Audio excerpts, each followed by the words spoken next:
Dagmawi is our sixth contestant. Dagmawi Bedilu. No, you are not mad. No, you are not mad. Dagmawi Bedilu. Over to you. At this moment, this is how most of you are looking like on the outside. But on the inside, this is how most of us are feeling.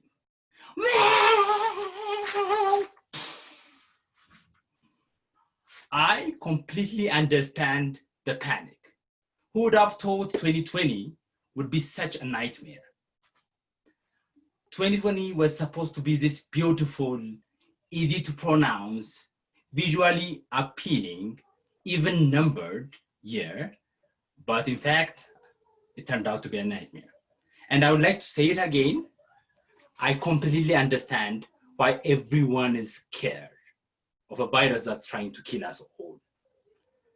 I get that, but one thing that I don't get is all this whining about how physical distancing is so unbearable. In my opinion, self-isolation is not as bad as a lot of people assumed it to be. I am the perfect example. I have been in volunteer quarantine for 90 days, 90 days, and I feel absolutely wonderful. And actually, I love it. Honestly speaking, I think most people are over-exaggerating things. A friend of mine said he was feeling so anxious that he's scared of having a nervous breakdown. But actually, I understand his situation because you see, when the lockdown was announced, he was staying at his girlfriend's place and he told his wife he'll be back in 15 minutes. Now he's stuck at his girlfriend's place without any excuse. Another friend of mine said he and everyone else is so bored at this moment. He predicts that boredom would be the new thing, the new norm in a post-COVID era. Imagine a group of girls sitting together and talking, and one would say, "Oh my God, I'm so in love with Dagmawi. He's so, what's the word? He's so boring that I can't stop thinking about it."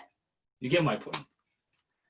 But the most outrageous complaint came from an extrovert dear friend of mine.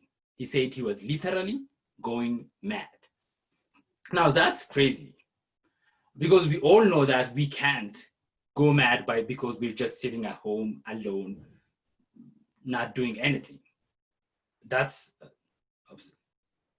what? I'm in the middle of a speech. No, you can't do that. Oh my. Okay, excuse me. Madam Contest Chair, ladies and gentlemen, I would like to introduce you to my isolation companion, Fidris. Our encounter was so magical. It's what people call destined to be. It was, I think, 8 weeks ago, if I'm not wrong. There was a birthday celebration next door, and she actually knew the birthday girl. And I was out in my garden doing my usual stuff, which is talking to the birds. And I accidentally opened the door, and there she was. It was a miracle. We connected immediately, and there was a spark. And she told me she was living so far away. Then I said, "Come live with me." And she said yes. And we've been having the time of our lives. One thing you need to know is, like, we had not started any romantic thing, if you know what I mean, but who knows what the future would bring, right? The best thing I love about her is she's such a good listener. She's so good that she's actually my coach and mentor in Toastmaster. Last time she said something that resonated with me. She said, public speaking is more than just blabbering whatever comes to your mind. She said, public speaking is a performance that turns words into life. And that was beautiful, don't you say? And as a matter of fact, I have actually invited her to join Toastmaster But she said it's unrealistic in so many ways. I don't know what she meant. And also she feels Toastmaster is a kind of cultish gathering where people come together, hold hands, and sing Kumbaya and worship the mothership. And that was so offending. We had an argument and we actually fought about it. One thing you need to understand is we have our ups and we have our downs. And sometimes, as a matter of fact, last 2 weeks before, we had a major fight where she stopped talking to me for a week. It was so unbearable. You see, the problem was I do all the tasks at home. I do the cooking, I do the cleaning, I pay the bills, and all she does all day is sit on the couch and stare at the TV or just a plain wall. And one day I said, would you mind helping me out with the house chores? And we had this big fight and she stopped talking to me. But now, actually, like, we have made amendments. We are back together. She has said sorry, and I have actually forgiven her. What do you mean? It was technically my fault. It's as if you have legs and arms. What kind of excuse is that? No, you're actually the mad one. No. If there is someone crazy, it's actually you. No, you are the...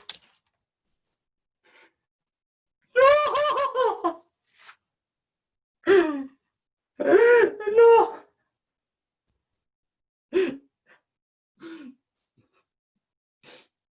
Madam Contessier, ladies and gentlemen.